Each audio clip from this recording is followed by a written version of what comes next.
Hey guys, in this video I'm going to show you how to fill in and skim coat some screws and new sheetrock. I'm redoing this bathroom right here. You may have been following the videos. So I'll show you how to go over the screws real easy with the light coating of mud, and I'll show you what to do so you don't have to make a whole lot of work for yourself and sanding these screws out a million times. But before I get into that, remember, if you like the video, definitely give it a thumbs up and subscribe to the channel. You don't want to miss anything.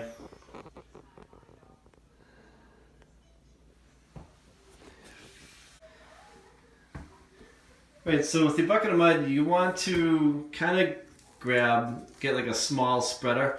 You don't want to use anything too wide when going over these sheetrock holes, because it'll make it work for yourself. So kind of just grab like a little bit.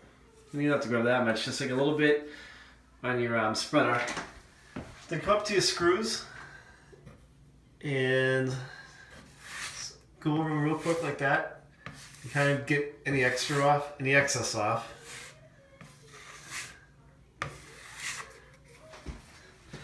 Then we go to the next one. Let's grab some more on your spreader.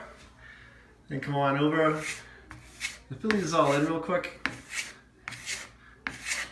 Then you want to make sure it's smooth and that it doesn't like dimple in. It may sink in a little bit. So when this dries, we're going to go back around and take a look at it and refill in before we sand the screws that we need to redo.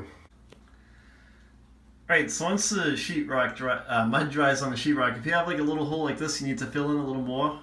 Once it's dry, just skim over it like that and let it dry again, and then you should be all set to sand it, and it should be nice and smooth.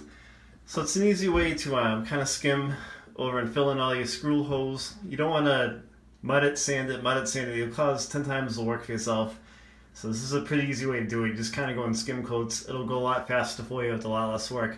Hope you liked the video. If you have any comments, leave a comment, and don't forget to give the video a thumbs up.